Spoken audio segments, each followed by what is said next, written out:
and then all of that stops. Yeah. Now and then the conversation stops as well. Exactly.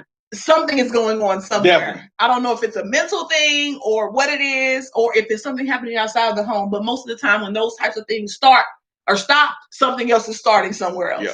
So, guys, we're rating creatures of habit. Creatures of habit, absolutely. And people telling themselves when they change up all the time. So, if you have not had an opportunity to watch the movie Fatal with Hilary Swank and Michael Ealy, I mean, it's cold outside today. It's nothing happening really today. Go check it out. If you got a Fire Stick, it's definitely on there. Oh my goodness! Go check it out. It is good. Yeah, it's a good one. All right, let's get down to business. All right. Been waiting to get down to business with you guys, and what better time to do it? We got our cute little cups today because it's too dang on cold for us to be doing that wine. So this is how we're sipping today. This is what we're doing. Got a little hot chocolate. This is where we are. We're on hot chocolate today. So our cocktails were put on ice today, and we're doing a little hot. It's very hot, baby. It's good. Oh, it's good. Tried to burn my lip. I gotta wait on that and come back in a minute. All right, guys. So let's talk. Let us talk. First topic of the day, and this is definitely one I feel like people in relationships can even relate to. Oh yeah. Because people that get in relationships with and they call themselves together, my girl, my man. Right. No, they even say husband and they don't even have That's that old bullshit in Texas talking about you. What is it called? Common law. Common law marriage. What the fuck? Come up with some shit like that. Ain't no such goddamn thing. Oh, it is because when it comes down to the legalities of it. I know. That's some bullshit. So what we're gonna do is we're gonna talk about how to it says now you're married. No. Oh. How do you know when you have become complacent in your marriage? And this is why I'm saying I feel like this is good for even those that are seriously dating. And this can tie in with the movie also because guess what? He came. Okay, all right. He got complacent. He got complacent in his marriage. He was doing the same things. No, and he was focused on his business. Yep, building the business, and that caused an issue. So again, here we go. How do you know when you become complacent? You give me your first thought. Guys that are on there, anybody that's on there, drop down a telltale when you know someone, either yourself or your spouse, has become complacent in the marriage. If I'm home and you were expecting something and it's not there, that means you done became complacent. I'm confused. Like, elaborate. The movie we watch all the time and we love it. It always comes on at 4:00 in the morning. Fried green tomatoes. Okay. When it was just him and the wife, and their child was gone, and every day he come home and did the same thing. Watch sports. Oh yeah. She had his plate fixed. Watch sports. He had a plate fixed. Watch sports. He was definitely complacent. Yes, that's the type of stuff. Okay. If you come home and your wife is gone. Not saying gone like they left your ass, but if you come home and she's somewhere else or whatever, and that's out of the norm, that's how I know you done got. What's up, Monique? And you don't know where she's at. Gotcha. Because we know where each other are all the time. Okay, got it. Okay, I think a telltale sign when an individual has become complacent is when an individual gets to a point in the relationship where I would almost say a little careless, a little lackadaisical, a little nonchalant. Really not going the extra mile like one did in the beginning of the relationship. For instance, I'm a person who loves to get dressed up to go out. Yep. All of a sudden now, either I don't want to get dressed up, or I don't want to go out, or I'm not really entertaining you or interested in entertaining you. And we all know our spouses, so we know when some shit is up. So for me, I would say I would have to go into that kind of realm to say that's when I can kind of pinpoint when an individual is becoming complacent, and that's when those signs of just totally being nonchalant, lackadaisical, careless, with each other's feelings as well as just each other's time, just having that you'll always be here attitude, or you're not going anywhere attitude. Yeah. So you fail to continue to do what you were doing initially, like dating. That's one of the things we keep that in our back pocket. Always. And complacency is in the cemetery. It'll it'll kill any relationship. For sure. Because if you're a person who likes to have fun, hey Nisha, if you're a person who likes to have fun, likes to do things and be about, and all of a sudden now, you've been with someone maybe 10, 15 years and it's like, womp, womp, all that fizzles out. And we constantly have to maintenance our marriage. Of course. Like there's no way to have a marriage and have it going at the cylinders that we're going at as individuals every day. Those that are moms, those that are dads, those that are business owners, those that have jobs, those that travel. There's no way to go on all cylinders at all times without putting maintenance and work into your marriage. Yep. So complacency can creep in easily. Another thing I would like to say when it comes to complacency is for those that have children. Hey, Sheena, what's up? For those that have children, I do feel like we become complacent in that way as well because we put a lot of focus into our kids, and sometimes we pull the focus off of our spouses, and we need to learn balance there. Yeah. And I'm going to use the sports as an example because sports drives us. I will say this. It drove us because every Saturday it was a game. It was always practice. It was always go, go, go, go, go, or it was something happening. So I can honestly say it did cause, I'm not going to say it caused anything for us because we were doing it together, but it did, slow down what we were able to do because on a Saturday night, what are we thinking? Damn, if we stay out too late, we don't want to be late getting the kids to their game. Or you mean a Friday night? Yeah, that's what I mean. What I said. I'm sorry. Yeah. If we stayed out too late on a Friday night, we run the risk of jeopardizing, having them late and stuff like that. So I think all of that was definitely something to be mindful of, and I think that kids can bring in a level of complacency because they require so much of us, so much time, so much attention, and when you are focused on their progression and their growth, like we are as parents, because that's what we do, we tend to sometimes neglect the spouse. And I don't know how many shows, movies, conversations, Facebook posts I've seen where a wife or even a husband will get involved in these extracurricular activities to the point where they're losing focus on their actual relationship, their marriage. Yeah, and this happens so often, more often than not. So I really am challenging everyone on this Facebook Live here today to really go and do a maintenance check on your marriage or your relationship, because that's one of those things that we don't really think, because we don't think we're complacent. Yep. We think everything is good. He good, she good. Oh, we having fun. We laughing, we joking. But again, it's layers to this. Yep. It's layers to this. So if I were complacent in the marriage, how would you approach me? Because now this is another situation. Hey, Brianna, how do you approach a spouse or individual you're dating and say, hey, I feel like you're complacent in this situation. How do we get to a better place so that we're not in jeopardy? Well, earlier we was talking about how do you talk to your spouse about something serious like that. Okay. It could be a nice dinner. Okay. Hey, or hey, we need to talk about some things. Okay. So when is the prime time to even bring something up like this? Because let's just say let's just say we had a great day, but that shit has been on your mind. Because now it's like, damn, if I talk to her about it now, it might cause a damn argument. So how do you even do that? And you don't want to do that. What I say the best time for us to talk is when we first wake up in the morning, we laying in the bed.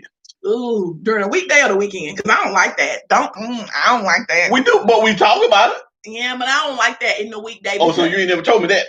Well, we ain't never had no shit where it led to an argument, though. No, yeah, but we ain't saying it's gonna lead to an argument. But sometimes it does. Yeah, but wait, it's not gonna lead to an argument. But you said when the best time. I'm giving them examples of some best times. Okay. Because really, if you look at it like that, I didn't like it. Guess what? Everything is nothing is the best time. All right. What's up, Amelia? She said talk when you're calm. Yeah, talk when you're calm, for sure. And in the morning times when you what? Wake up, you're calm. You calm. Yeah, but this is my thing. Don't fucking stress me out early in the morning. Okay. So when do I do it then? You don't fuck my day up. Okay, I can't do it now. Because you just told me you done had a good day, you can't do it then. Mm-hmm. So when is a good time to do it? That's how I be feeling. Okay, so when is a good time to do it? And see, it's difficult. I feel like you do have to know your spouse. Refuse to argue or raise your voice. Have a gentle tone. That's good, but it's not always somebody's situation. Because sometimes you're dealing with people who immediately go into a elevated tone.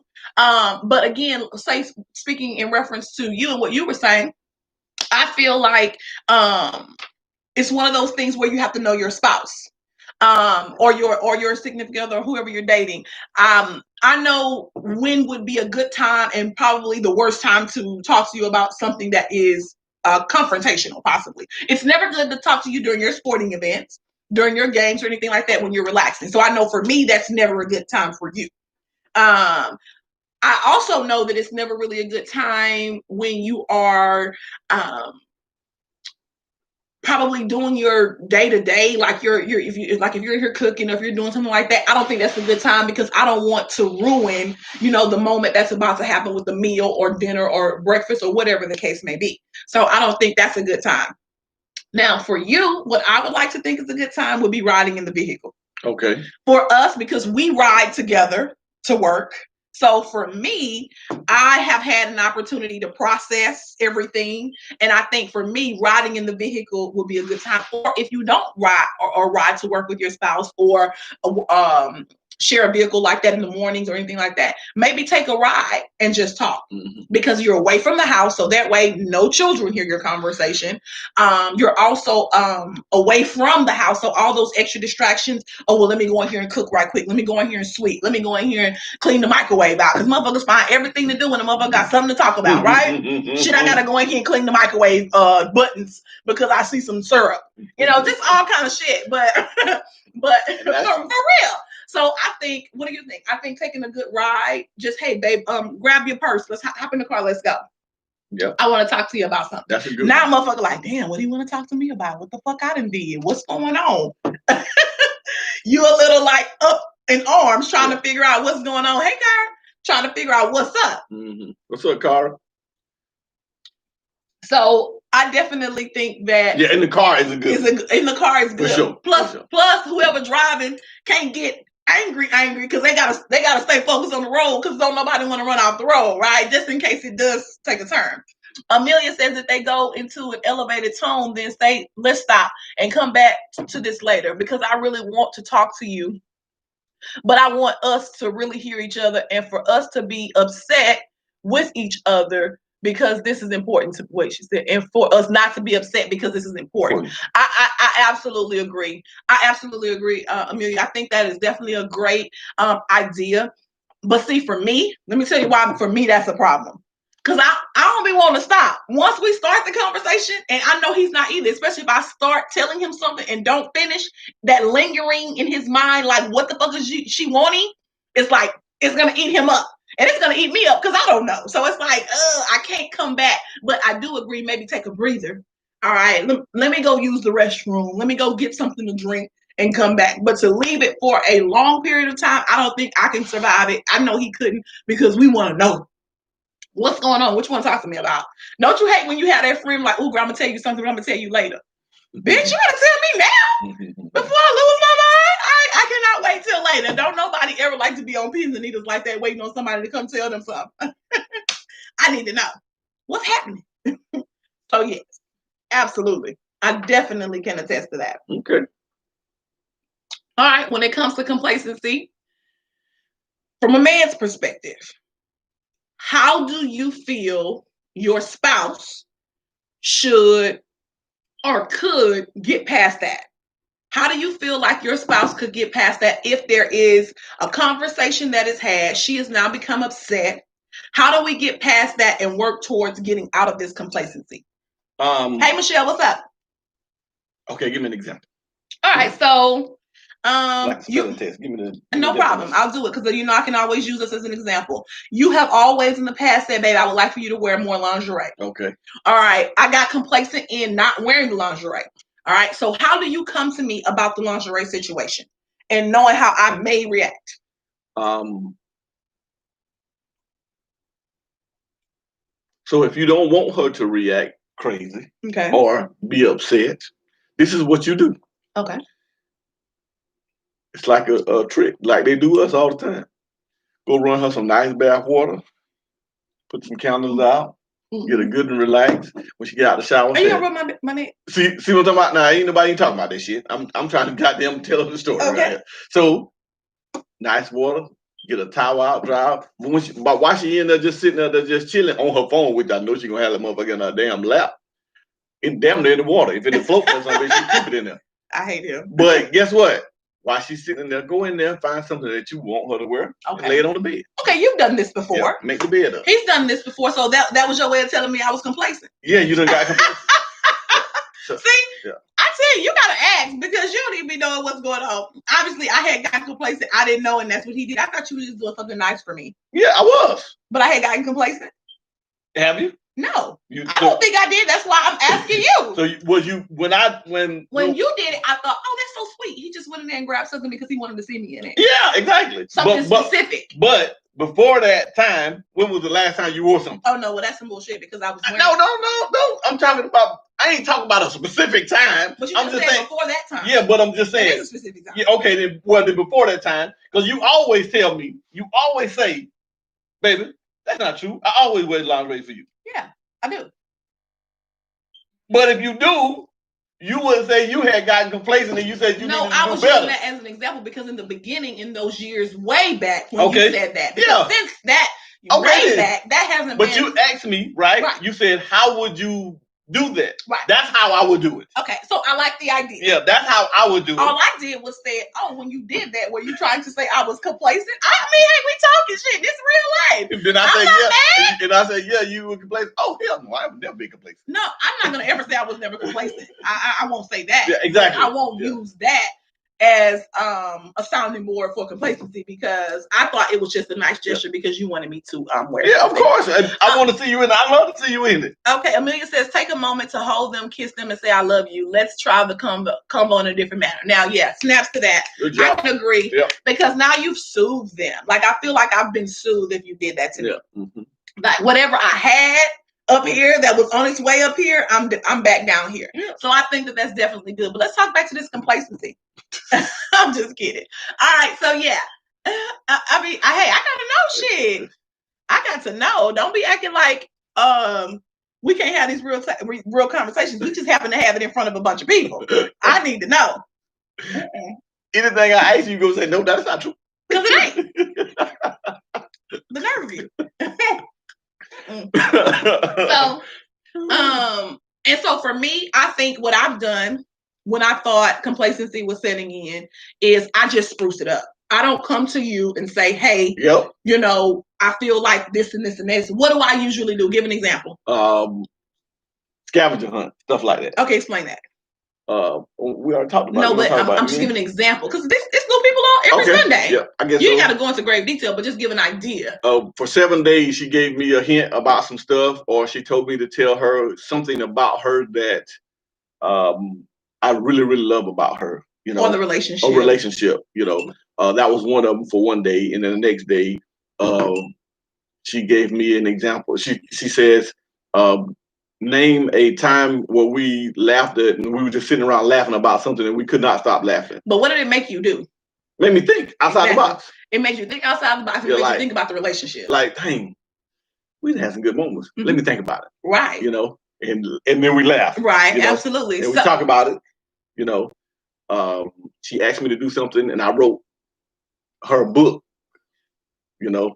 I remember that. Yeah. Where's my book? Okay, never mind. Complacent. I got it. I know it's it. Yeah, complacent. I know it's it. Yeah, I know. I got it. Yeah, whatever, y'all. I got it. I promise. But so that's what I did. You know. So okay. Okay. So I feel like for me, I try and hit another angle because this is what I have noticed. People are less receptive when you try to come and tell them about themselves. Of course. Right? They're less receptive to that. No, human beings. I said people, shit. People are human beings. I think they're the same. Yeah. People are less receptive in that way. So I feel like it is important to not point fingers or say who is not doing what. Just do your job. Do your job. Do what you need to do. It's like a sports team. Bill Belichick said all the time, if everybody do their job, we won't have to be discussing about nothing else. Absolutely. But guess what? There's always one motherfucker who don't do their job. Yep. So a conversation will eventually have to be had because somebody dropped the ball. Yep. And it ain't no problem. It don't mean the team is horrible. It just mean now we got to have a conversation to pull the team back in order. Absolutely. So, all right, when it comes down to complacency, I think that a lot of times that can easily be discussed unless out of that complacency, some worse things happen. Yes. You know what I'm saying? Because in complacency, your wife stops doing certain things and you feel like, oh, well, she's not doing it. Well, let me go over here and see what it looks like over here, because it's not complacent over here. It's complacent over here. Yep. So I definitely think that is something that we have to pay attention to in our relationship. Excuse me, especially when it comes down to our mannerisms and things like that. As far as how we do things on a day-to-day basis. Amelia says, very true. People tend to only want to hear the good about themselves. Absolutely. Yeah. They don't ever want to hear where they can have work. And see, for me, I like for people to tell me shit because, and see, for Donald, he always feels like he can't tell me shit. I like for people to tell me shit because I feel like, hey, I would rather it come. And I said people, Donald. I like for Donald to tell me shit because I feel like you love me. This is coming from a place of love, right? So if you tell me something, I'm not thinking maliciously. I'm thinking this is coming from my husband. So obviously this is coming from a place of love. Let me receive what he's saying. Even if I don't like it, let me receive it. Because we ain't gonna like everything motherfuckers say. No, and that's just period bottom line. How do you think you receive those types of things? Well, I want to receive it, and I hate it, but nobody don't want to hear nothing bad about themselves. But what I don't want to do is I write you a letter or I tell you something good, and then you hit me up with, but I appreciate this, but you could have did your delivery a whole lot better.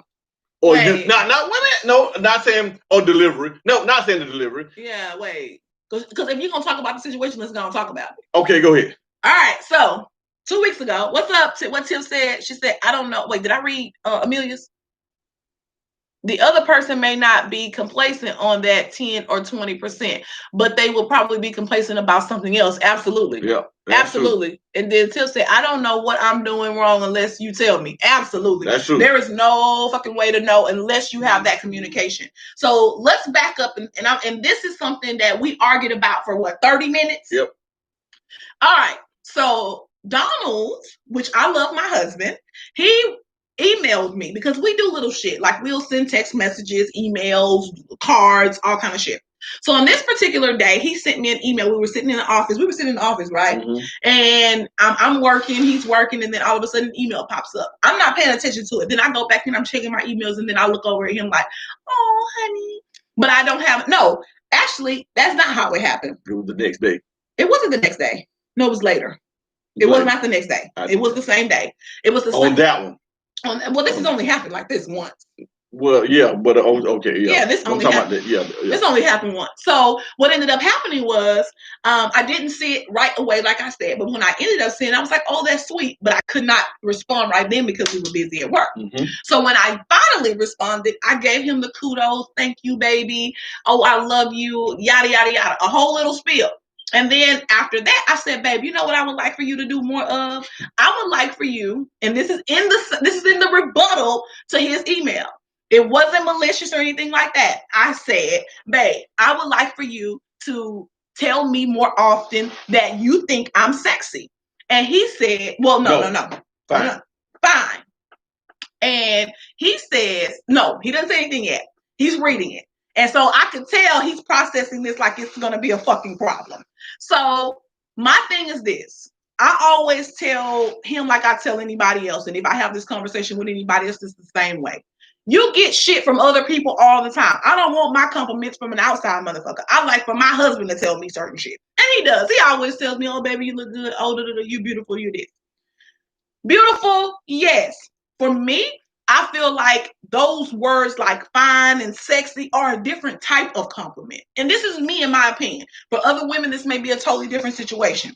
But fine, sexy, because you're pretty, beautiful. Oh, great. Yeah, that's awesome. But for me, now we're talking about a different level of giving a compliment as far as I'm concerned. So in this email, he reads it. And immediately after, I guess, sitting there thinking about what the fuck I said to him, he gets upset. Now, I agreed with him after the fact, but tell him why you got so upset. Because I wrote you, I'm not a writer, y'all, at all. I don't. And I love you for everything you try to do. Yeah, I'm not. Everybody can write books and write this stuff. I'm not that. I do math. I'm a math person. I ain't got time for all of that, you know, and I know that's what she liked. So I went and found some stuff and then I made it my own. You know, send it to her in the email because she always have her phone. She always checking the email. I know she's going to look at it sooner or later. She sent it to me and then she says, baby, you so, oh, thank you so much. But, and nobody don't want to hear it. I don't want to hear that after I done wrote something that you said, oh, this is what I want. So I gave you something that you wanted, and then you turn around and says, but this is what I want else you to do. You know what I mean? At the same time, I don't want that when I'm giving you something I done poured out to you. Nobody don't wants to say just we were talking about it, you know, hey, you was on TV. He said today, no, we was watching SWAT. And he said, you my homeboy, and I love you and everything, but I can't do this for you. So I don't want to hear, oh, baby, you're so sweet. This is so good. But I'm letting you finish. I'm doing really well. I'm doing good with shutting up, y'all. I'm learning. But this is what I want you to do. Okay. So this is where I completely agree on. Absolutely. So this is where I think the lines got blurred. This is where I think the agreement came in after the conversation. It was something that I wanted to discuss with him. It was just bad timing. Yes. That should not have been something that I returned back to him in that email. Although it was a one-liner in an email this big, but I'm totally in agreement with you. I'm not taking away from that at all. It was bad timing, and I told you that. I can't, you know, at the end of the day, I was like, you're right. That was bad timing. It should have been at another time, not while you were trying to do something nice. Yeah. Absolutely. Yeah.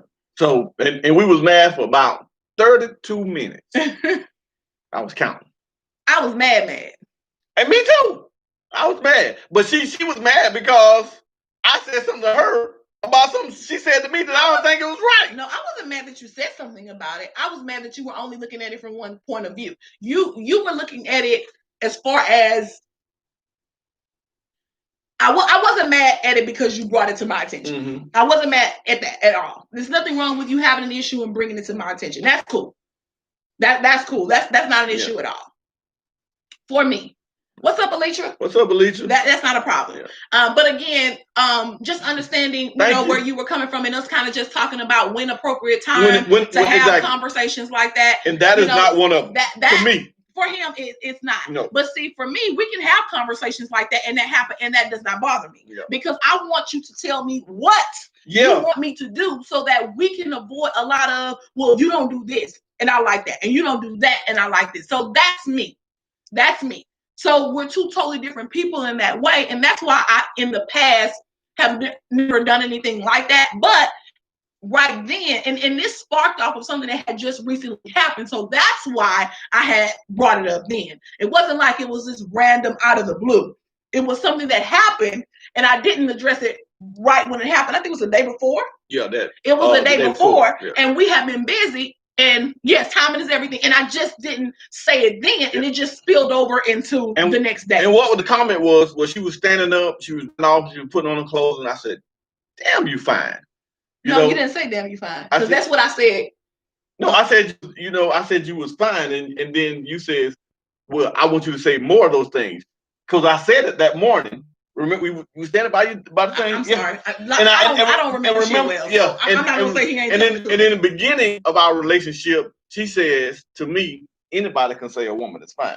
Right, but that didn't mean you no longer have to say it. I know it, but I understand that. But anybody can say that. Right, anybody can say I try to refrain from saying that. But that's the point I was making. Yeah, don't refrain from saying, "Baby, you fine," because I made the comment or we discussed in the past. Anybody can say that. Yeah. Don't refrain. Just realize that it's more compliments to give. Yeah. So in all those years, you feel like, no, I'm not going to say that because she said back then that's a compliment she can get anywhere. So I'm going to give her the compliments that I feel like she's not getting. No, you give all the compliments. So that way, nobody else's compliments matter. Okay. And that's the point of view that I was coming from. But again, timing is everything. That was a good one, Miss Reed. Everything. It's everything. Yep. So complacency is definitely one of those things that you have to check on in your marriage on a regular basis, just to give those tune-ups. Yep.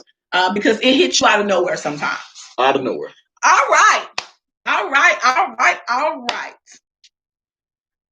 Excuse me. Now you're married. What's up, Miss Ruthie? How do you keep the romance alive? You know what? We've been married for 10, 15, 20 years now. Wow. How do we keep that going? How do we keep that fire that we had when we first met? How do we keep that burning right now? Well, it's just like we always say, you got to go back from day one. You got to go back to scratch. Okay, scratch. Yeah, you got to like go like Martin. Yeah, scratch. You got to go back to scratch. Okay. Because you got to figure out what put a smile on his or her face. Okay. What put smiles on his or her face? Now, we always talk about you have children, situations change, you have this, you have this, you have that. But it's nothing to do but take one day out of the week or one day out of the month, if you can, or 2 days out of the month, and spend some time with your spouse. Absolutely. To get the romance back. Says yes, absolutely. Against the romance. It don't take long. Romance can, we was talking about what romance looks like. Romance could be anything. We were talking about sitting in the backyard, with the fire pit going, just talking. Right. That could be any type of romance. And see, I'm a hopeless romantic. It don't take much. I'll be like, oh, that shit's so sweet. Yeah, I got something for you. We could listen to some music, some jazz music, or some, I love it. Or whatever case may be. Right. Got the wine set up or whatever. And see, for me, it be the effort. Everybody's different. And that's what. Different. For me, it be the effort. I don't give a damn if, because some people need this whole elaborate. For me, it's the effort. That's what I'm talking about. Because guess what? When you first started dating her and she came to your house, you had all that shit going. Right. You had all, we're going to do this, we're going to do this, we're going to do that. And they always say, once you start something, what you got to do? Keep that shit going. You got to keep that shit going. Same thing, ladies. When he came. Hold on. Don't single my ladies out up in this motherfucker. Hey, why not? Don't you come for us? It's the same thing. Y'all come for us. So it's the same thing. When you first started dating, he came to your house. You ain't have that goddamn moo-moo. We always talk about that. Him and my motherfucking moo-moos. I'm about 20 more moo-moos. Did you have it on? Alicia, exactly. Did you have effort that yes or no? What, when you came? Yeah. Did you have a moo-moo? Maybe I did. No.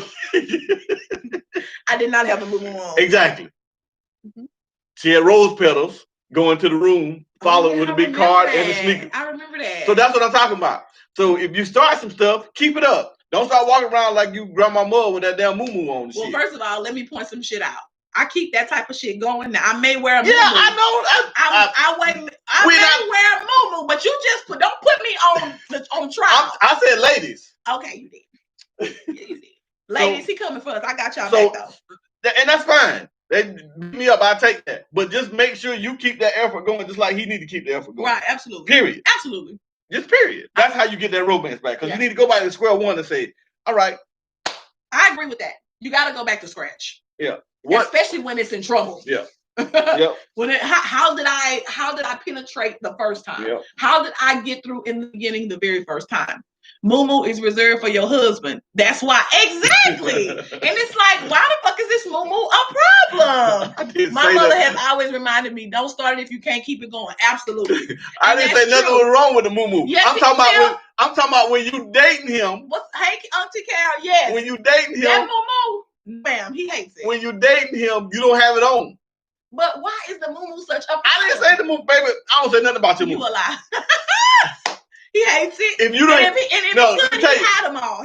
No, I wouldn't. I don't want to tell you. She'll have one. It'll be toe all up, strings hanging all over, half her ass be hanging out. But then that's when she say she don't want to put stuff on because she don't want to expose herself around the children. But she'll walk around with that shit. I'm like, damn, baby, you just gonna let the side boob hang, your nipples showing and stuff. Oh, it's okay.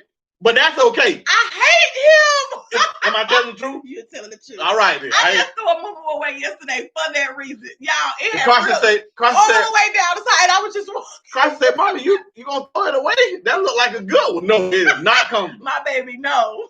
Trash the moo-moo. There you go. Oh, God. Yes. We are just mixed in worlds. My world is not sexy all the time. Absolutely. I got that, Tim. I understand that. I be trying to get him to understand. But with the moo-moo, I balance my moo-moos. You do. I balance them. I don't have my moo on all the time. No, she don't. I say that. I just when I see it come out the room, oh, she got that moo on. No, and this is what I say now because it's been such a discussion. I'm in wife mode. That's what I say. I'm in wife mode because that's what he considers when I'm a real wife, old wife, because I come out in my moo. So I'm like, yeah, you got your wife today. Yes, I got my goddamn moo on. And yes, I did have that moo on that was ripped all the way. It was bad, y'all. It was. And I got like 7 of them, and I'd be wearing the same one on. And I keep saying that. You gonna get rid of it? And I don't want to make no effort about it or start fussing about it. I said, baby, you need to get rid of this thing. This thing got the holes in it. This is what you do. Again. Oh yeah, it do. I'm gonna throw it away. And then 2 days later, she's right back in that motherfucker. What ends up happening is this shit's so funny. What ends up happening is it falls into the dirty clothes. And if it get washed and get folded, I'll be like, shit, I'm wearing something the whole time. But knowing, I can't throw away nothing clean. Knowing it's got an ass inside out now. She know it is. I'm over it. How we keep the romance going. Exactly, Michelle. I love my moo-moos too. He just don't get it. No, Nana would rather me walk around in lingerie all the time. You would. Now say you would have a problem with it. I wouldn't. Exactly. Say what you really would like. If I came home from sex every day, would you complain? Would you complain? No. Exactly. You would not one damn time. But you can't use that as a guy. You won't ask no questions of how much it costs or nothing. I got another bag for sex. Look how big it is. Oh, yeah.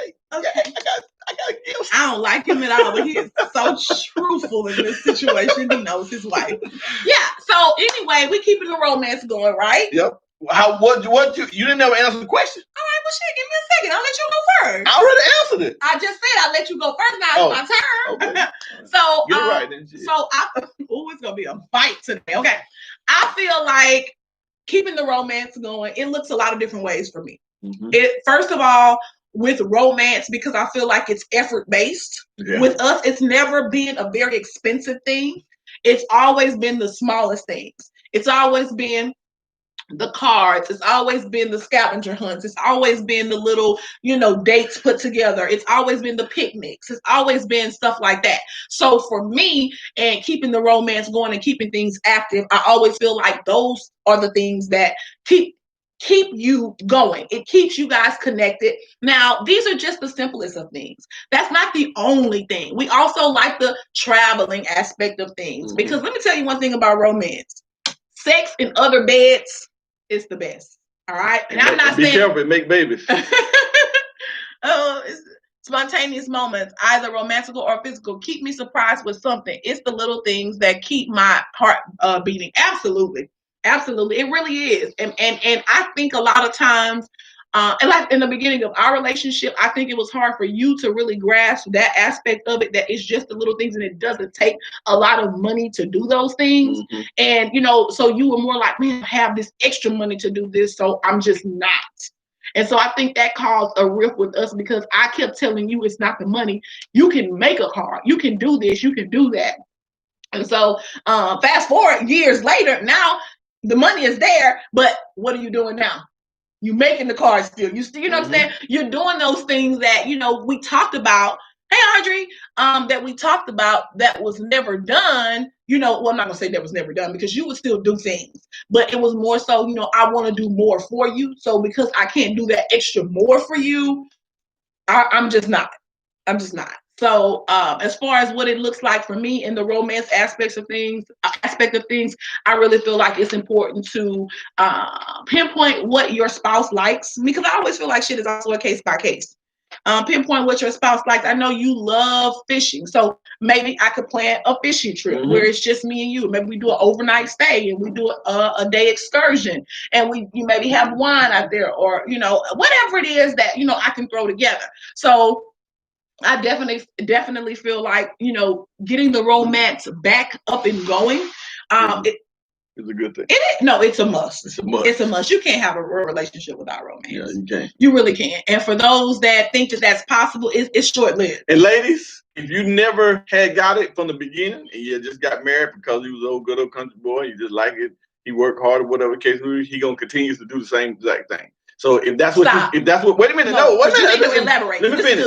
If you fell in love with him because he was a working country man, and or whatever the case may be, and he wanted to take care of his family, and that's what he did in the beginning. You fell in love with him and married him, and if he keep doing it 10 years later, don't be trying to change because it's gonna cause a big rift in your relationship. Right, I agree. A big rift. I agree. A big rift. Know what now you got. Now you're looking at somebody else because you should have looked at that from the beginning because you know you wanted it, but you wanted this one because he could take care of you or whatever the case may be. You know, or whatever. You know what you got. Yeah. So if you got that on that, don't be trying to change him. Don't try to do it. I agree with you on that. And I was gonna say elaborate. It's gonna be bad. I promise you that. I was gonna say elaborate because I think that's a lot of women. Yes, totally agree. I think that's a lot of women. What happens is we get with individuals and we tend to think that we can change them. And men tend to think they can save a woman. Yeah. So, you know, we both have our hang-ups. Captain. Yeah, we both have our hang-ups when it comes to that. But I definitely agree with you when you say, hey, if this motherfucker was never doing it, don't get mad and think it's gonna mysteriously start happening. If it does, great. Exactly. If it does, great. Good. But that's usually far and few in between because that was never his MO. That was never his MO. That was never his motive. That was never what he was about. He was about the family guy, making sure you had, you know, a roof over your head, food on the table, and the kids had clothes on their backs. Now the kids are older and gone. Y'all still doing the same exact thing. And now you're like, where that romance at? Yeah. How do we get it back? Ain't going. He just stayed on me for 18 minutes and 37 seconds, and now he out of there. Yeah, he going to sleep. I don't know. We got to talk about that. Yeah. Hey, it happens. Yeah, we see it all the time. Absolutely. We see it all the time. Absolutely. Yeah. So I really think that when it comes down to that romance aspect of your relationship is important. Yeah. And not just the small things. Also, we know we all love the small things, but when I say know your spouse, know your spouse. Because I like small shit, I like extravagant shit, I like over the top shit, I like little bitty shit. Yeah. So hey on that. So it just really depends on who honestly. I really feel like it just depends on who you're with. Now, when it comes down to romance, give me your idea of a romantic date. Home. Okay, it's home. So we're not going anywhere. Home or away? Oh no, whatever you want to do. No, this is your idea of a romantic date. Well, that's what I'm asking. Home? What?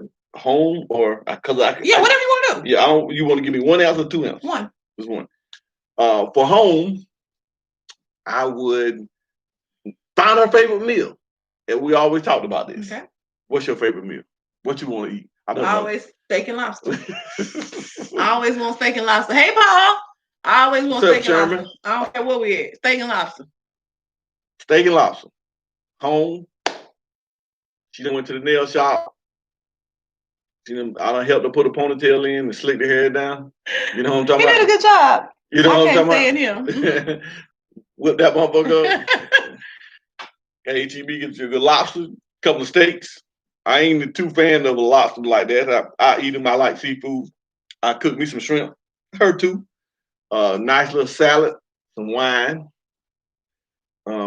It's according to where I want to do it at. I may clear out the living room, put a table in the middle of the floor, put some stuff over it, and you know what I'm saying, a little tablecloth, cover up all the marks the children have made on the thing. You know what I'm saying? Oh, so you're going for decor too and ambiance. Okay, ambiance. Yeah. Some little candles, you know. Ambiance.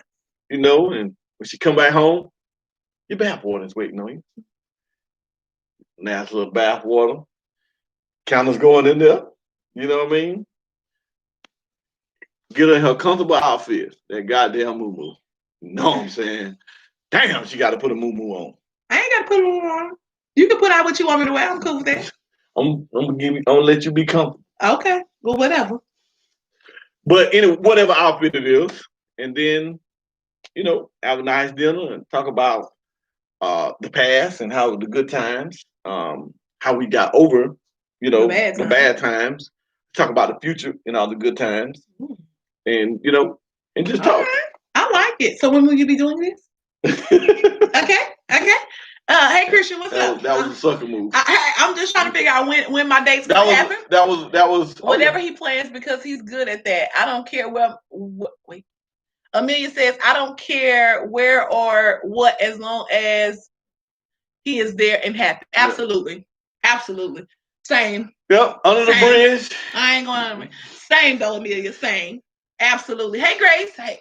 How are you? Absolutely. Yeah. So I think that's a spectacular day. So when shall I expect the lobster?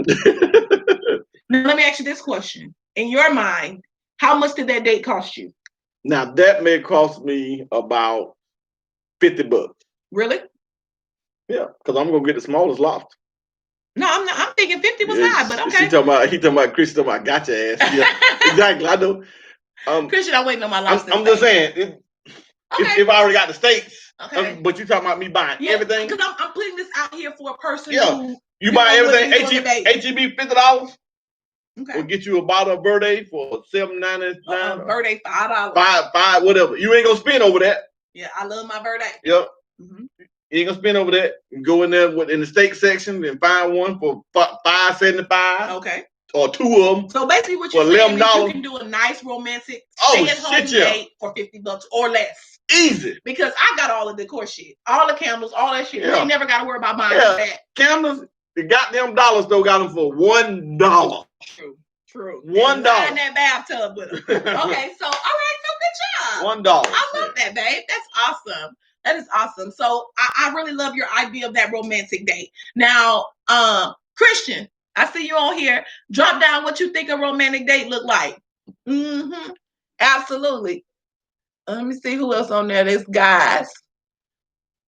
Who else? Any guys on there? Any guys on here? Drop down what you think a romantic date looks like. Because my ladies, we giving it to them. We giving it to y'all. I want to hear. Yeah, we want to hear from these guys. What these romantic dates look like. What does it look like? Because I don't know. Who do you think does the best? The men or the women when it comes to these romantic dates? Oh, women definitely does the best now. I mean, it's a court. I don't know because it's some men that are very creative too. So I can't take away from y'all. And if they're not, they're resourceful. Yeah. If they're not, they're resourceful. They know where to go and who to talk to make it happen. Yeah. Another woman probably. Yeah, I mean, usually it's like that. Like for my cousin, it would be me. Yeah, he come to you, but that means he didn't do it then. That means somebody else did it. No, he just asked for ideas. He just did it. He asked for ideas. And you've been in a place where how do you get your ideas? What do you go to? You go to Google. So it's no different. Yeah, but that's what I'm saying. So that's what I said about women. What I mean, you get your ideas from other stuff too, from Facebook. Yeah, I get my ideas from just all kind of places, movies, everything. He actually said I totally agree. The cost shouldn't matter. Yeah. Absolutely. That's a good one. Yeah, it don't matter. Yeah. That's a good one. I mean, because I love shrimp. Yeah, because you can make a hot dog meal a goddamn romantic dinner if you want to. Tell me how you gonna make a hot dog meal a romantic dinner. I tell you, get you some of that, get that bread, toast it up good. Do it the best. Women do it the best. Yeah. Get you some bread. Can we have a competition? I know she like chili. Get some that good chili, spice it up a little bit, get that cheese on it. She love that cheese. Let me tell you, that's why she be stopped up and shit. They be goddamn blowing that toilet up. I ain't never stopped up. That's like, what? I be like, what is that? Coop be like, no, get out of here. Cooper shit this morning, man, please, he can't talk about nobody. But serious talk, yeah, shoot. I mean, make it nice. Fry some French fries and put it in some fresh grease. And so what's the plan? Same thing? Same thing? Well, I'm not opposed to hot dogs. So I'm just saying. I'm putting it to you like this. I'm never too good. Yeah. I don't care what I got, where I been, how much I got in my bank account. I ain't never too good. And maybe he just said, well, let me whip this up right quick. Yeah, real quick. Yeah. I ain't got time for the steaks to start out. Yeah. You know what I'm saying? I ain't never too good. And I hate motherfuckers that they know where they come from and all of a sudden you too good. Don't be too good. Now me. Appreciate what you got. Now me, if I got to whip up something, I don't want to go to HEB. We always keep some wings in here. Mm-hmm. And you know I love my wings. Love the wings. I chop them babies up.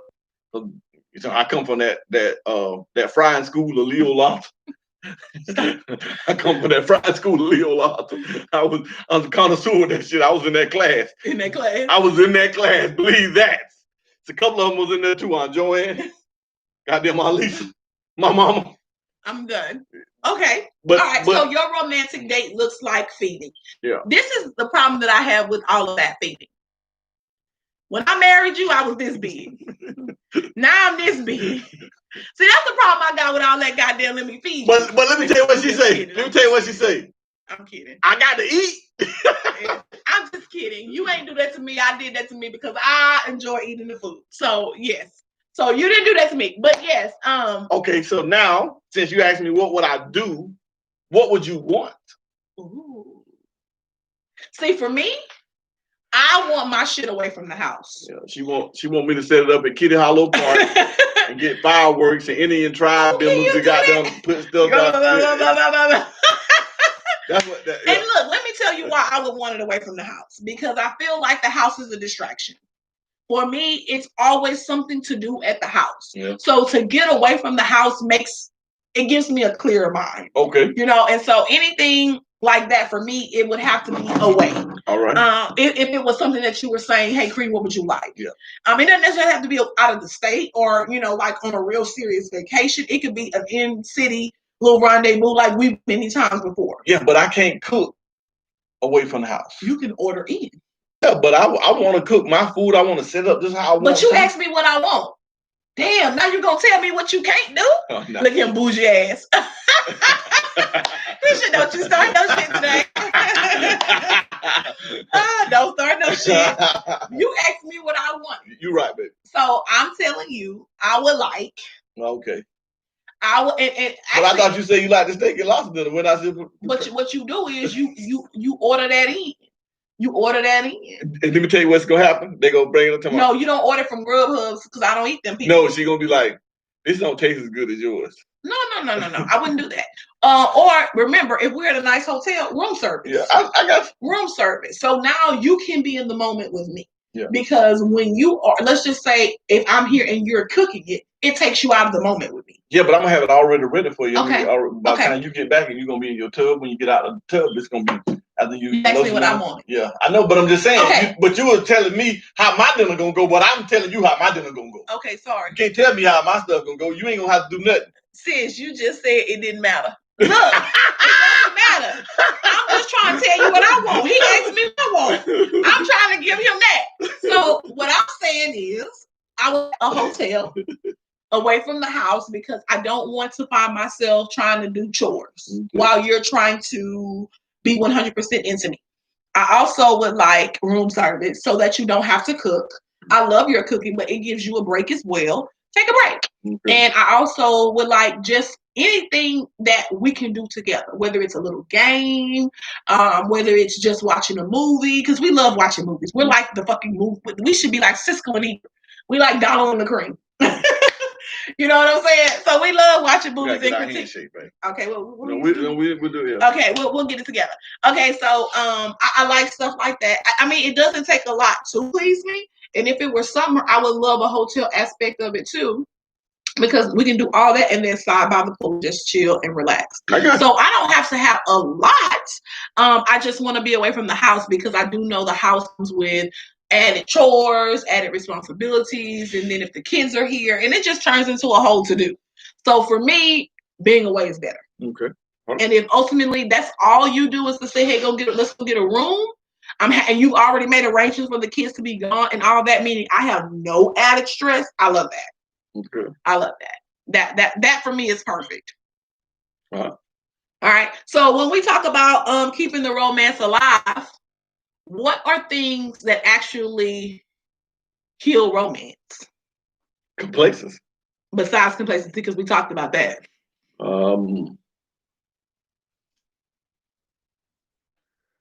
Not paying attention to your wife for sure, or your significant other, and it can be, not necessarily a man. I'm just saying it from a man's point of view. Okay. Added stress all the time about. Okay, added stress. Yes,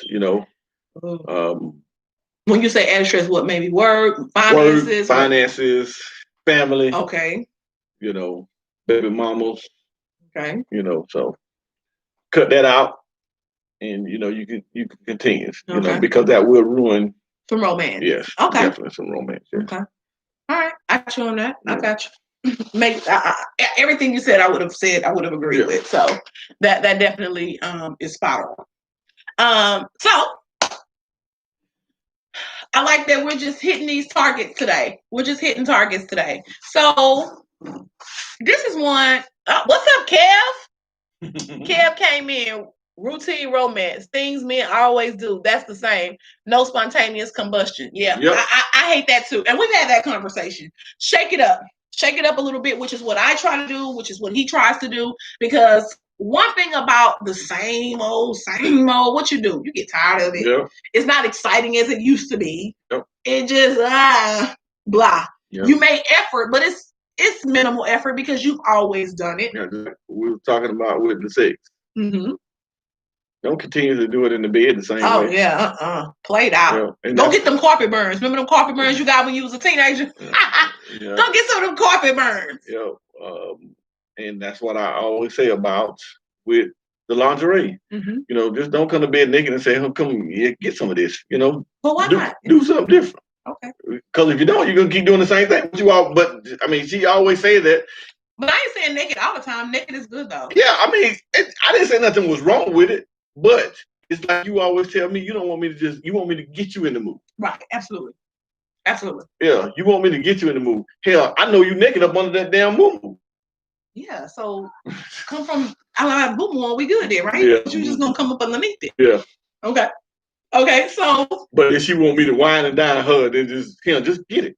Okay, so gotcha. So wait. So as it relates to what Kevin just said, that spontaneous, doing the same thing, yeah, that spontaneous combustion. I mean, I tell you what, and this is the most genuine thing that I could ever say, and we had this conversation. You make me want to do everything that I do for you. Mm-hmm. You understand what I'm saying? If that makes sense, your spouse will make you want to do everything that you're doing for them.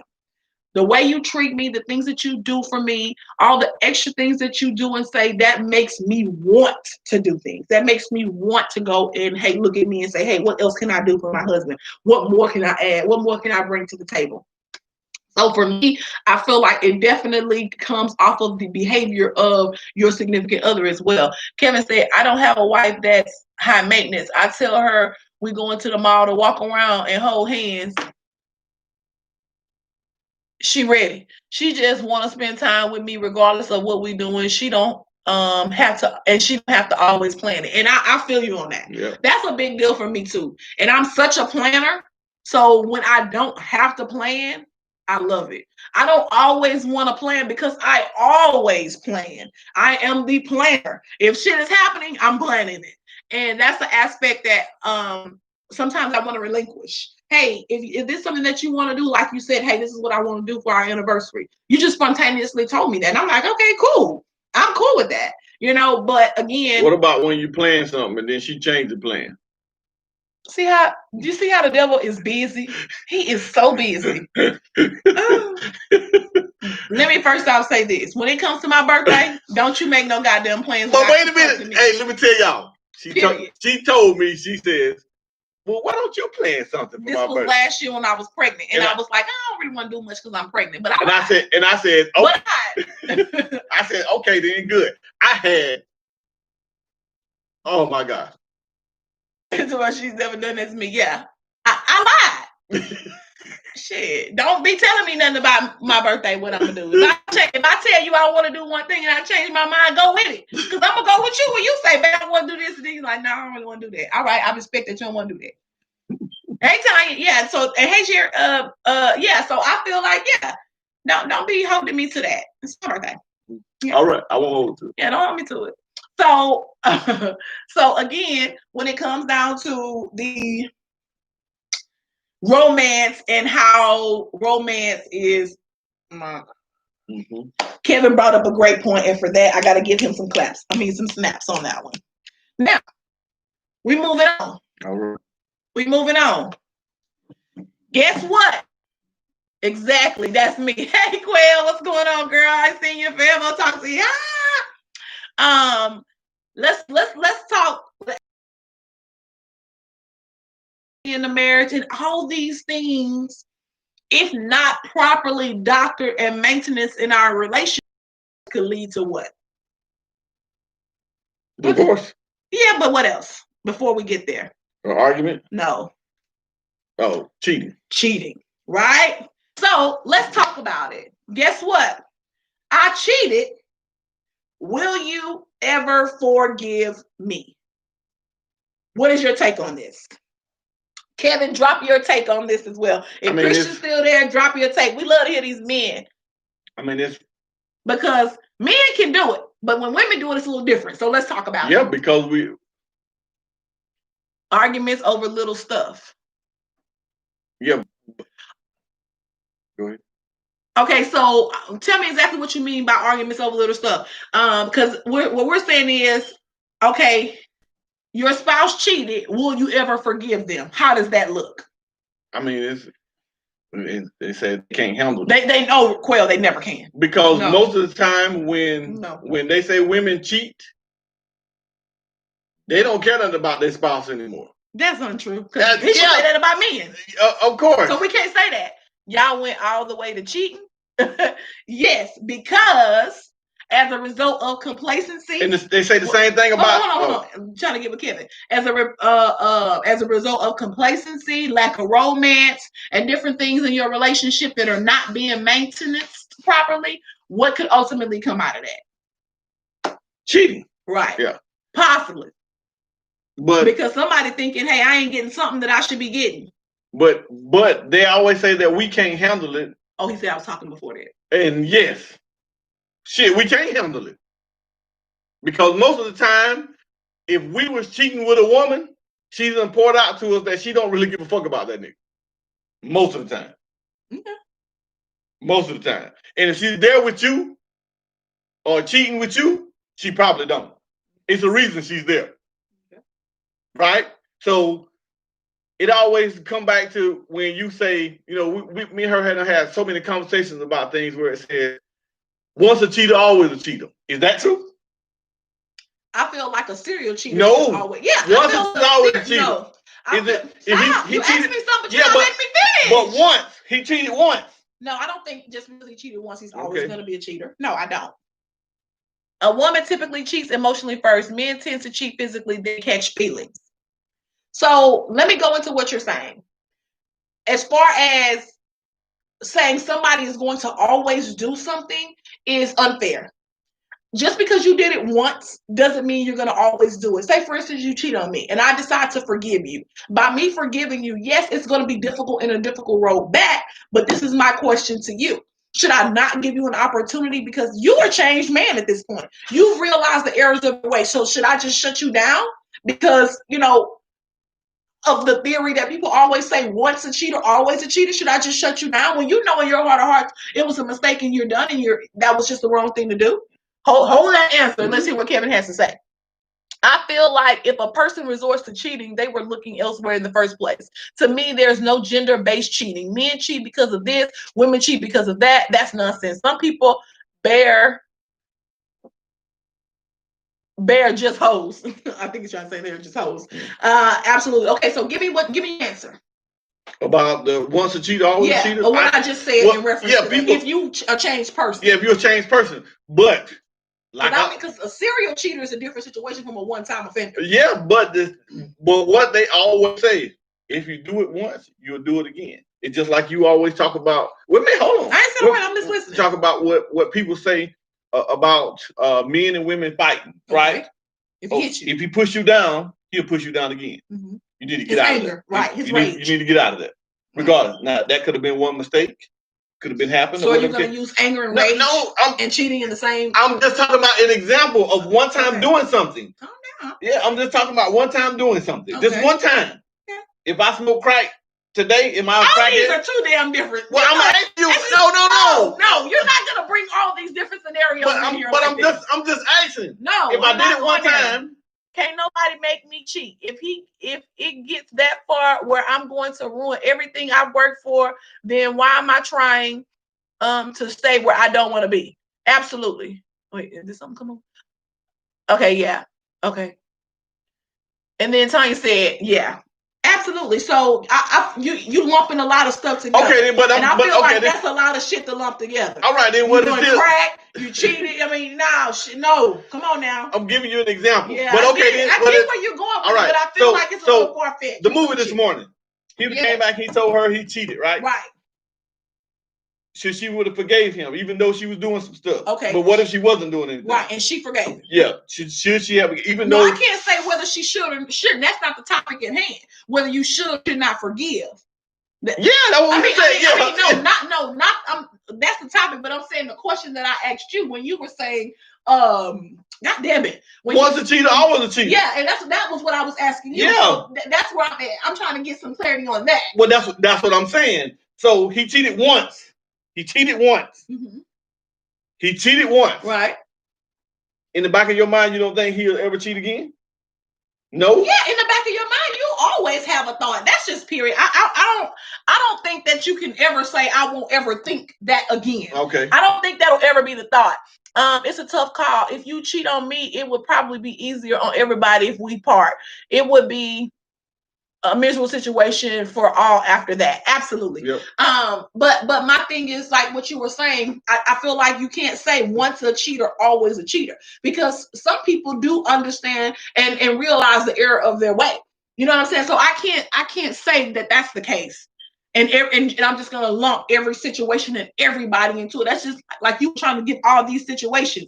A person goes to jail, gets out, they are a changed person. So I gotta always, treat you bad because I mean, I know society will look at you that way, but I'm just saying, are we never gonna give a chance? Do we never give a person a chance? I'm just an intuition, absolutely. You have to use your intuition and your discernment to really know what you're working with. Yeah. And I feel like, yes, a multiple cheater, usually that's going to be a person who always cheats. That's probably going to be something that you're going to deal with. But an isolated situation that has been talked about, rectified, and counseled, I don't think that it's one of those things that you have to keep drudging through. Mm-hmm. But my thing is, now that we discussed all that, do you forgive? I mean, people always say that they'll forgive, but they won't what? Forget. Exactly. But would you forgive? Yes. Why would you forgive? Maybe it was an isolated situation. Okay. And it's like, hey, Henry. It's like one of those things where it's baseball. Okay. That's strike one. Oh. But in baseball, you get 3 strikes. Mm-hmm. In this situation, it's only 2 strikes. Because if you do it again, or like with Tim. Because some people done dealt with cheating on multiple occasions. Yeah. On multiple. Just keep going and going. And just still there because of, first of all, their lifestyle one time. Okay. They like this and they like that. You know what I mean? So yes, they like that. Right. But then some people like Tiff say, fuck it, I'm out. Mm-hmm. You know what I mean? Because it's gonna be miserable. It's gonna be that, right, or whatever the case may be. So Tiff, I need you to chime in on this. Do you think you could work past a situation like that? Or is it just to the point where you're like, okay, even if it was an isolated situation, I don't want to even talk about anything, like you're closed to any type of reconciliation? Yo, I agree with you, Kev. Okay, here we go, Kev. The back of the mind is a powerful thing. It is, both men and women. You will always wonder, especially a man, if he is on her mind. Are they still communicating on the low? What does he have that's better than what I can offer? That's a huge hill to climb, and I'm not going to climb Mount Everest. Yeah, that is difficult when you put it into perspective that way. I think a couple could make it if they wanted to. We can all do things through Christ. Absolutely. Yeah, I agree. What's up, Maurice? Absolutely. Yeah. So I totally agree there. Yeah. I totally agree there. It's just a matter of, I guess, do you want to? Yeah.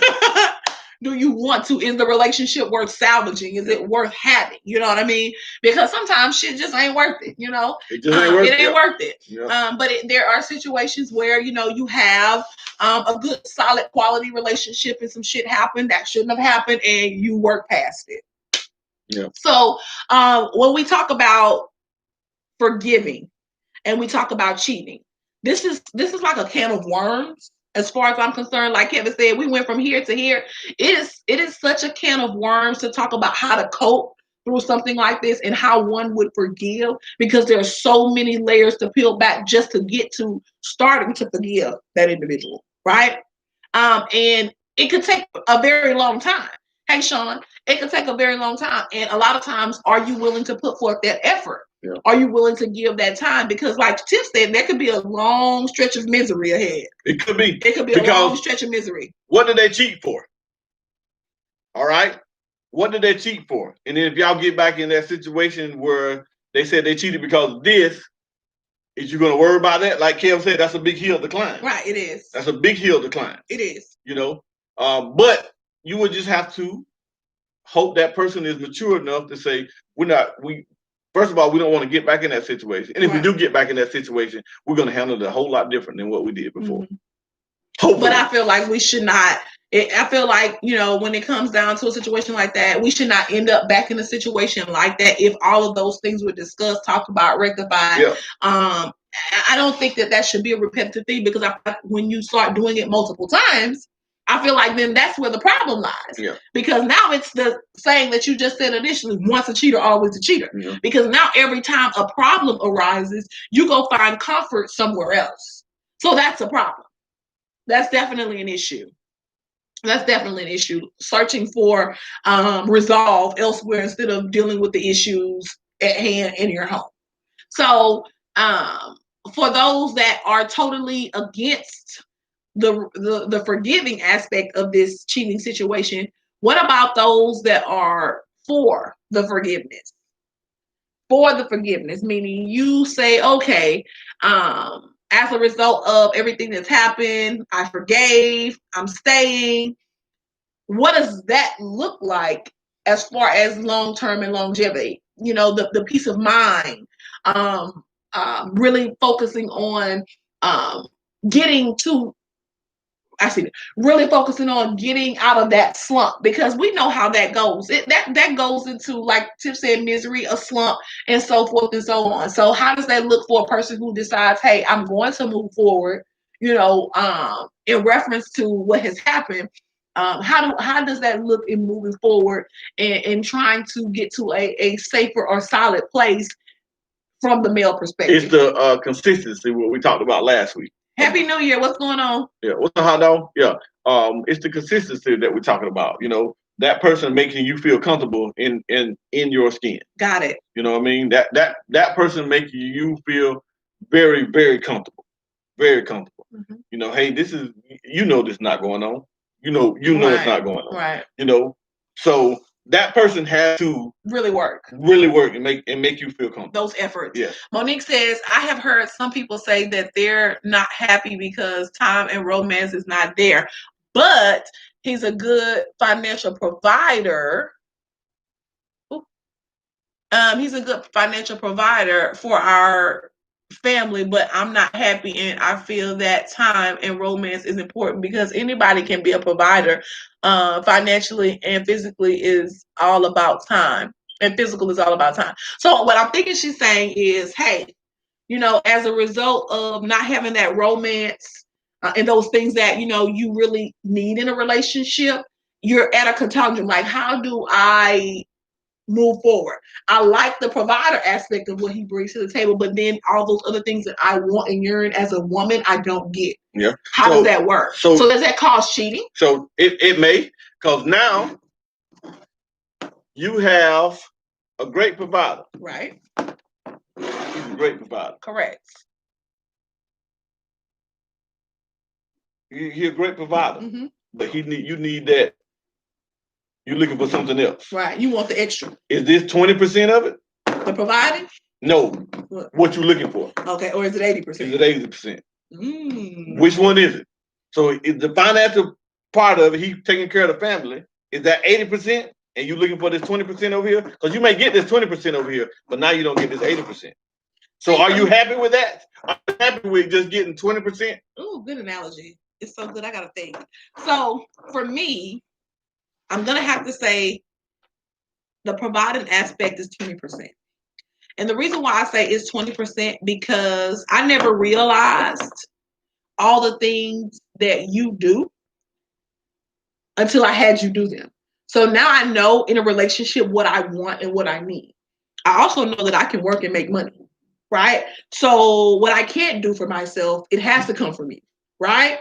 So when it comes down to the aspect of financial security, mm-hmm. Great, you make money. But it's a bunch of niggas with money and jobs. You see what I'm saying? But not all those niggas want to rub feet. Mm-hmm. Not all those niggas open doors. Not all those niggas sit and have pillow talk with you. Not all those niggas understand about emotions, feelings, having conversations, can communicate. So when you find a guy that can do almost all of the things that you really need and love and enjoy, and the only downfall of it is he makes the same amount of money you do, is that really a bad thing? To some women, they are. For me, it's not. To some women, for me, it's not because I make money. Because you know why? Because they say, oh, he needs to be a provider, and if he can't, but he is providing. So let's just say his check covers mortgage. Yeah, but that's it. He can't. But he can't. Yeah, that's all it covers. Okay, so wait, let's go back to Kevin said straight up. He said, I gotta try to make my family work. Splitting up will destroy our children. Our kids don't know anything else. And I gotta keep my family together. I feel you. I feel you. That's a good one. Sean said, D Jinks. What's up, Sean? What's up, boy? Yeah, so But yes. But some of them don't. Right. Some of them want that where this man is making 80 and they making 30 and they take their 30 and do whatever they want to do with it. Right. I like that aspect of it too. It's just not best for me. Yeah. Because I know what it's like to be wine and dine and spoiled. So no, I don't like it. But I'm just saying, you make that 80, he taking care of everything, you doing all that, but you ain't getting, then y'all go out somewhere, you go somewhere and you see somebody giving them their jacket because they're cold. Right. But your ass over there freezing. But he made money though. Yeah, he made you got your outfit on, you tight than a motherfucker, you know what I mean? Wait a minute. Tanya said, I think a lot of people that cheat are selfish and it's all about what they want. Yeah. True. At that time, it is about what they want. Yeah. It absolutely, and what's best for them. That's who they're thinking about at that time. So I can agree with that. Yeah. So, but what some of y'all do to keep the romance? I think she said, what are some things y'all do to keep the romance going? So ultimately, to avoid cheating, I think time is one of those things that you really got to pour into your relationship. Yeah. You definitely got to pour time into the relationship. And then there's a lot of those spontaneous things that you do. And then Kevin, definitely, I keep going back to that spontaneous combustion is something that you just have to have. It's like that spark. Yeah, definitely. You got to have that spark. Like I still get that spark with you. Like I still, when it's time to get dressed, go somewhere, I'm like, oh. When I see you walk out, I'm like, oh, you know, so I still feel like we're still there. Yeah. You know what I mean? Yeah, he says right. Yeah, so I really feel like when it comes down to why they get to the aspect or how we get to cheating, a lot of times too is you looking over, like you just said, at the person who's getting the extra treatment and all that, and like, damn, my husband don't do none of that. Yep. But he provides for you well. Yep. You have, everything you need. You don't have to worry about, bills. You don't have to worry about car notes. You don't have gross. You don't worry about nothing. He takes care of all that, but he is a silent treat. Yeah. You get no emotion from him. You get nothing. Yeah. And see, for me, I'd rather not. Work. Yeah, I'd rather not. How do I say? Yes, spontaneous actions. That's the most important. I mean, it really is. Yeah. It keeps the fire and the spark going. But as far as, what I was just saying, it's so many people that are lacking certain things in the marriage. I'm happy that we have a good balance. No, we don't have it all on one side, all on the other side. We have a good balance of both. We both make money. We both know how to cater to each other. We both know how to spend time with each other. We both know how to communicate and understand what the other is lacking or missing or whatever the case may be. And that's very true. And I feel like that came with time because we didn't have it in the beginning. No. In the beginning, we were missing it. We were failing to communicate properly to really understand what each other was missing. So I really feel like that did come with some time. Yeah, because we always say two people that come from different backgrounds, different things. But that's everybody. Different upbringing. Right. You know what I mean? Just totally different. Right. Just totally different. Absolutely. Yeah. I totally agree and understand exactly where you're coming from there. But when it comes down to the aspect of cheating and forgiving, Hot Dog, how you feel about that? If there was cheating that occurred in your relationship, can you forgive? Kevin said, honestly, I never realized how many people watch me in Tiff's relationship. People truly pay attention to pay attention to how you rest your, I think he's saying treat your wife. This is what he's trying to say. And look, Kevin, if you ain't telling the truth, God damn it, clap for him, because we have this conversation all the time. I'm going to tell, hey, Lonnie, hey, Andrea, I'm going to tell you one thing, Kevin, if you ain't never told the truth today on this Sunday, what's the day? January the goddamn 10th, you telling the truth. People pay attention, and more so those that are not getting what you're providing.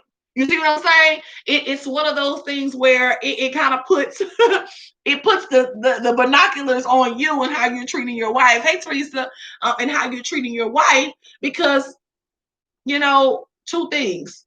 They don't, or they're not there to that point, because one thing I have noticed about men care about what other men say.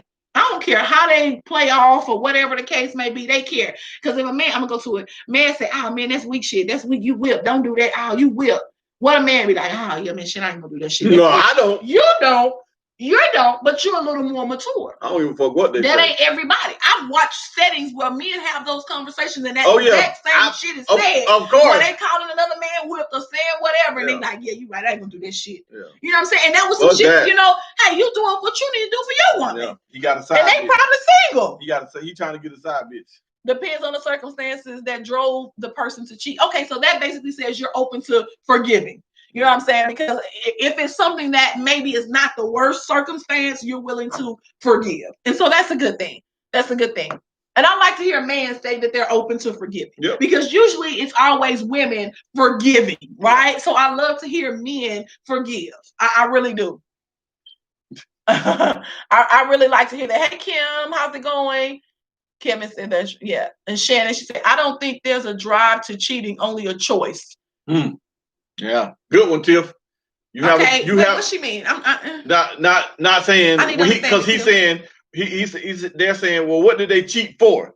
Okay. Okay. Why did you go and cheat? Okay, so he's basically saying if it wasn't something so bad, I can get past it. She's saying no such thing, no such animal. Cheating is cheating. You have a choice. Yeah, cheating is cheating. It's no choice. Such animal. Yeah, okay, got it. And Kevin says men do care about what the other men say about their relationship, about how their relationship operate. That's an alpha male mentality. Hey, Monica, and they really do. They really do. So many relationships could be in better places if there were more positive men friendships, so to speak. And again, this goes back to, I think, a topic that we keep hitting: men having positive male friends.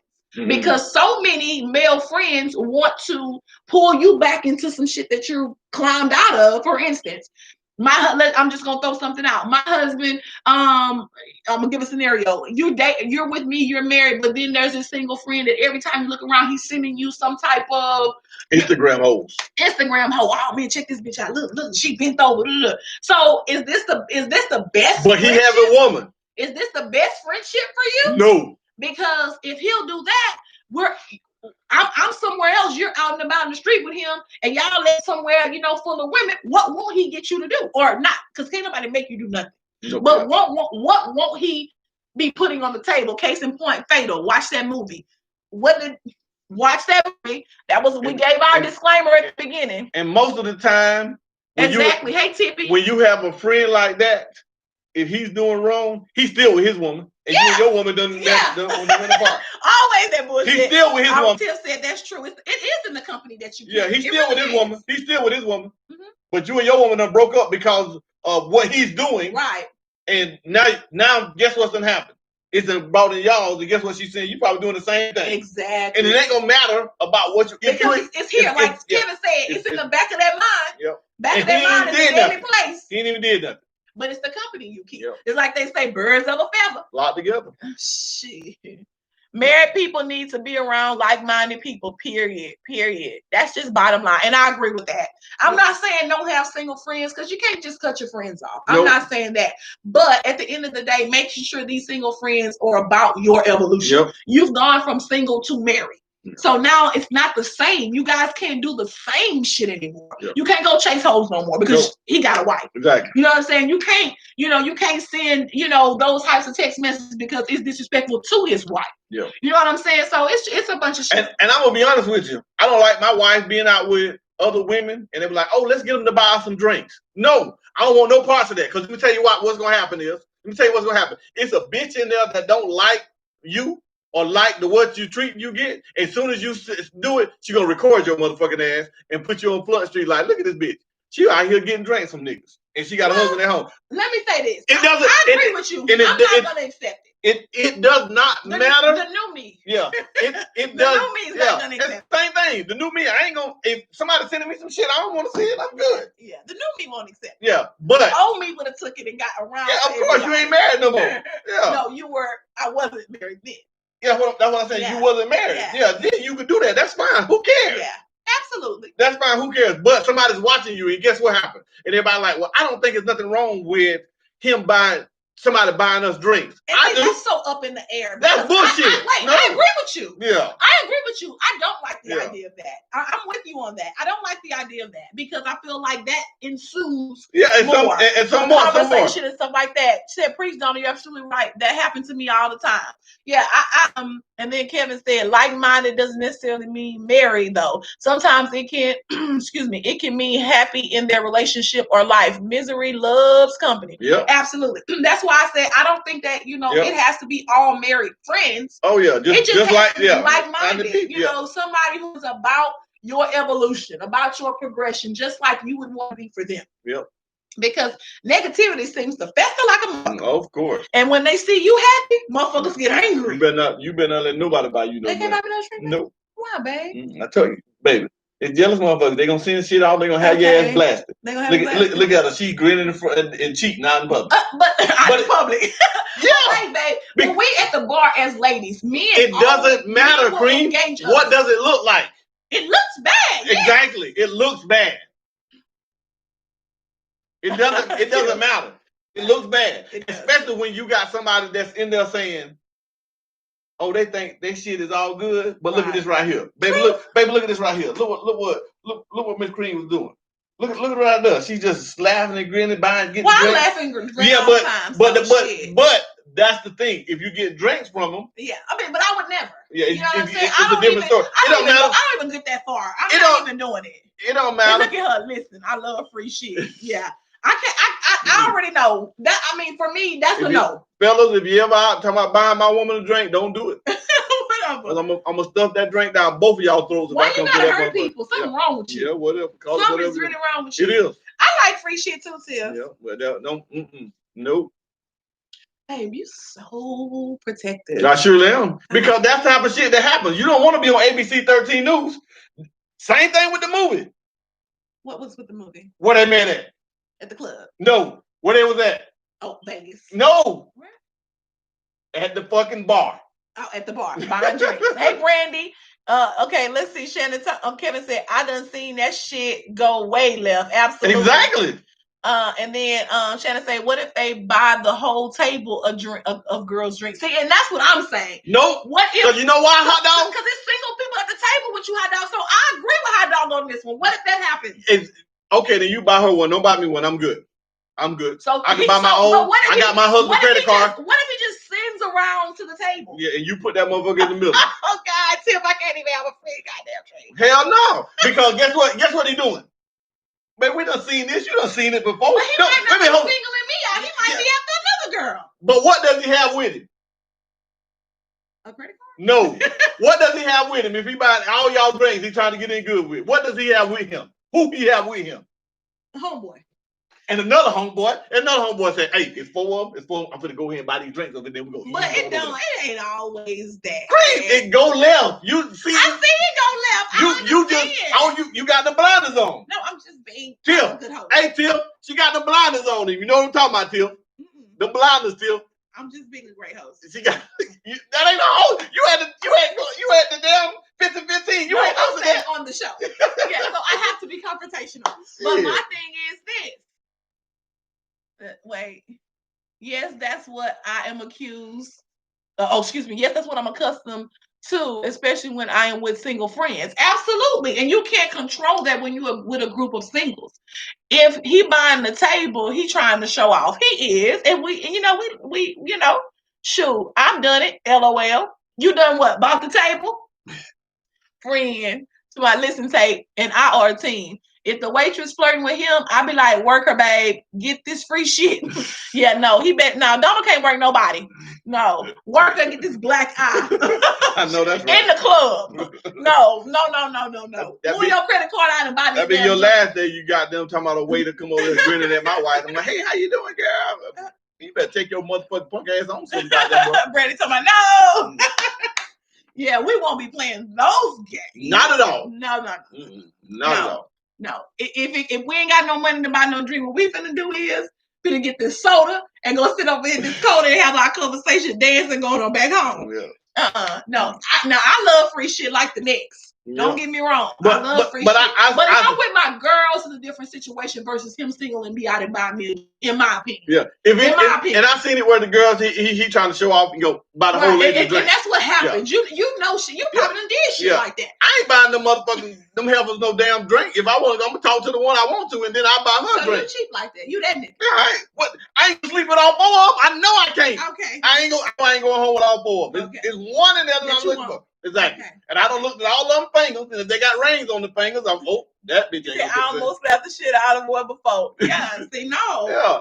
I know. Hey, Regina, be like, I believe in black and be like, oh, that one got a ring on. I'm about to say before my wife. Yeah, but that's your wife's friend, hot dog. He would do the same. But that friend. Yeah, but we talking about just a random night out at the club. It's some sexy women over here buy that whole damn table of drinks. When I was single, no. What's up, Emerald? Yeah. No. Single, no. But see, you're talking about group versus singling out your woman and buying your woman a drink. Yeah. And he's talking about any coworker. Yeah. But if I'm out single and I'm looking at the table and this nice lady there, I'm gonna look at all them fingers to see what's going on. Right, and that's respectable. Okay. So you're saying you wouldn't send the table a drink if you noticed there were maybe 8 ladies and 4 had rings. You would no. So you're gonna send 4 goddamn drinks? I'm gonna find. I said not 4 drinks. Friends never need love too. I'm gonna find out. I'm looking for a specific one. If I see that one, I'm gonna send her a drink. Okay. And I'm gonna say, hey, hey, tell her I sent her that drink. Okay. You know what I mean? What about the rest of us? Fuck that. Oh, you got a man. That's just the way I feel. Well, anybody talking about what about the rest of them shouldn't he be? Exactly. You shouldn't even be talking about what about the rest of us. Yeah. It's different if it's one of us, but I would never buy a group of women a drink and I'm married. That's bad optics. I said if I was single. Yeah. If I'm married, I ain't buying them a goddamn thing. You better not buy a table of shit unless it's me and Tiff and goddamn Fee and the rest of my friends. Yeah, they would get a drink, but not No. Hell no. What? Oh my God. Shit, no. I would go straight nuts. Yeah. What? Be like a Tasmanian devil in that bitch. Ah! Yeah.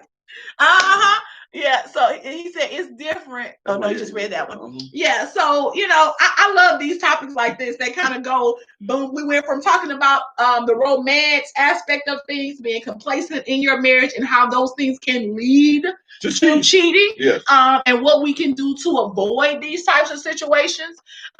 She said, I love married couples goals. Donald, absolutely. We love married couples too. Yeah. And that's one thing that I love are my married couple friends. I wouldn't do strangers. Female friends that happen to be there, I would. Yeah, but see, I get what Hot Dog's coming from. Yeah, because these people are people he knows. Yeah, exactly. He's doubling back around to people that he knows. Yeah. So I get that. Yeah. I get when it's people that you know. Yeah. You know what I mean? We're talking about those complete stranger aspects and how your wife will feel about that.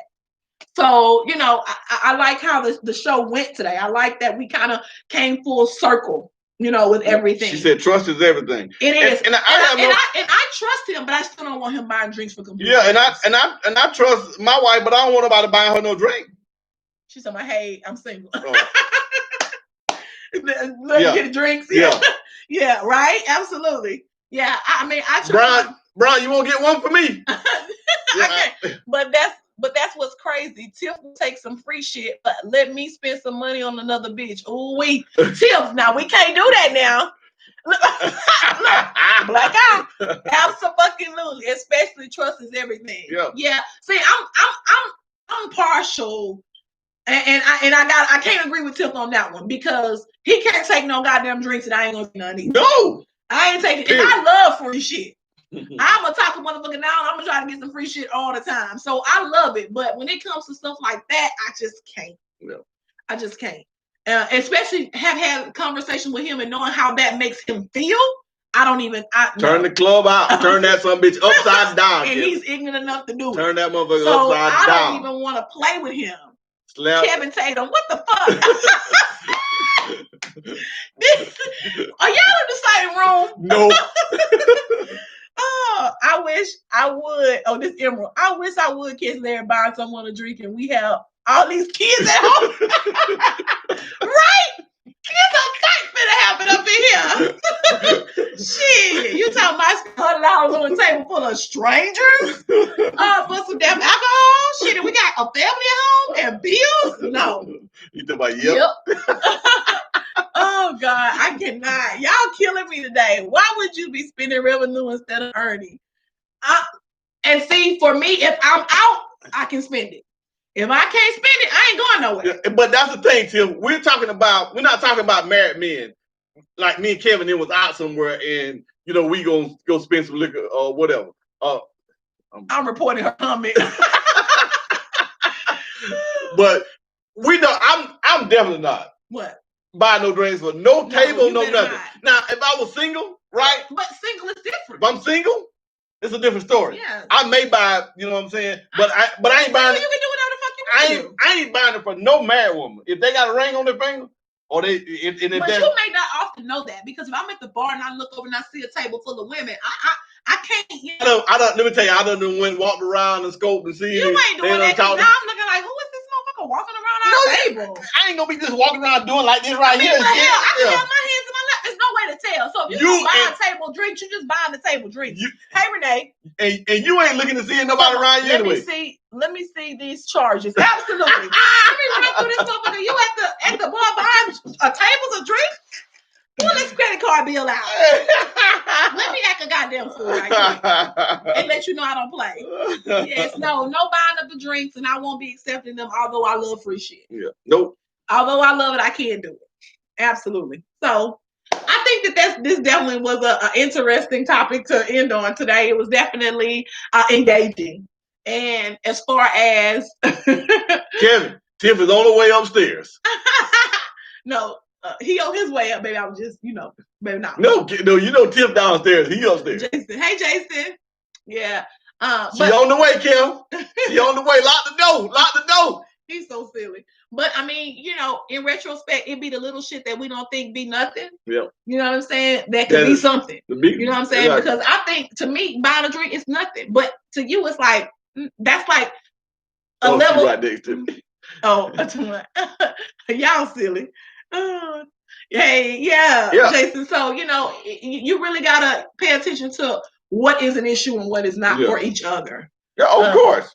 Because like I said, we always talk about it. I don't want no man to think he got a chance with my wife. Because first of all, I'm crazy. And second of all, I'm going to whoop y'all ass, both of y'all. Because if she's still there laughing. Whoop me? Because you up there laughing and grinning, you should be like, hey, sir, I am married. You be having me in the motherfucker like, don't look at me, don't talk to me. Yeah, that's right. Goddamn. Yeah, shit, you shouldn't have married a bitch like me. Yeah, like Kevin Hart said. You got move. I am married. Back up. Oh, that bitch crazy right there. She married. And that means that But you can't be marrying these goddamn all of these. Well, you can't be married in a lunatic then. Right. My bad. My bad. Yeah. I done married a whole goddamn fool and didn't even realize it. I'm serious. It's too much. Well, guys, just to wrap it up really quick, romance. Leave us with something real quick. I'm finna hit all three of them. Remember about the romance. How did you get them? Keep doing the same old exact thing. All right. Let's round back around to Kevin said that's what buying drinks sometimes lead to. The dude is testing the waters to see if she is a habitual line stepper. I cannot. All right, so here we go. You talked about romance. What else did we talk about today? How you get it back?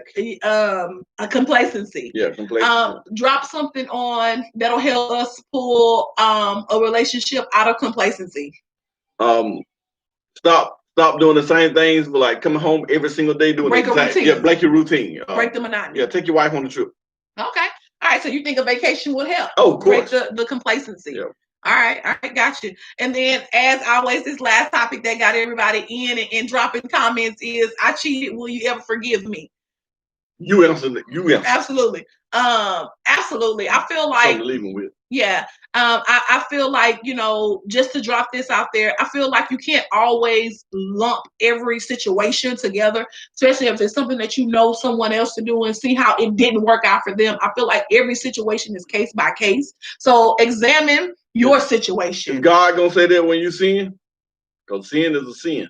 Right. Cheating is cheating. So that's what I'm saying. But everybody's situation is different. I mean, when I say that, I mean, if it happened to me and you, let's just say it happened to me and you, and we work through it. And we work through it. Yeah. That doesn't mean Joe Blow and her can work through their situation. That's true. You would like to think that they could if they wanted to, but everybody's not open-minded. Everybody is not open to having communication. So that's what I meant. Okay. That's what I meant. Yeah. So, as far as that aspect of things is when it comes down to cheating, hey, know your spouse, forgive if you can, and ultimately they say you never forget. But Kevin said it best: it's a lot that goes on in the back of those minds. Yeah. If you're gonna stay, you got to figure out how to work through it. Yep. And let it go. Yep. Absolutely. Well, that wraps us up for today. It has been a spectacular Sunday for us in the show. We have enjoyed you guys as we always do each Sunday. It is raining and cold. We had hot chocolate today. We were able to cuddle up, and I'm about to go back and do the same thing in a minute. I hope Mr. Vet listen. I hope those things get their ass whooped. And you too, Kyrie. You silly. This one, Tippy said, no, you don't. Wait, I don't know what the no, you don't is. It's not to the comment I made, right? But again, when it comes down to what we do each Sunday, we enjoy you guys. We love you guys popping in. Please go to our new Instagram page, Jinks_cocktails and combo. Like us, follow us. Football time, yes. Also, follow us on YouTube, as we will be dropping little snippets of videos that will not be here. We will want you guys to go there and start following us. Hey, Miss Sexton. We want you guys to go and look there. Other than that, follow us, like, subscribe, share these videos, and as always, we'll see you guys next Sunday. So you don't forget it. Yeah, you don't forget. And wait a minute. Jason said, awesome nuggets. Keep doing this, fam. Bless you both. Absolutely. You don't forget. No, you don't. You just learn how to work past it, I think. Yeah. I think you just learn how to get past that hurt and that pain and get back to those happy days. Because let me just say this before we jump out of here. If you allow yourself to stay in that hurt or in that moment and you're in that relationship or you decide to stay, you won't ever get past it. Yeah. So you do have to start to kind of compartmentalize that, put it past you and move forward. Yeah. It's harder to do than for most, but it's possible for those that want to, and for some, others it's not. I get it and I respect it. All right, y'all have a good week. You as well. Y'all have a happy Sunday. Kisses as always. Later. Be blessed. Oh, did you end it? Guess what? My birthday is this Thursday. So happy birthday to me. Happy early birthday. And all week I'll be acting a fool. Y'all have a good one.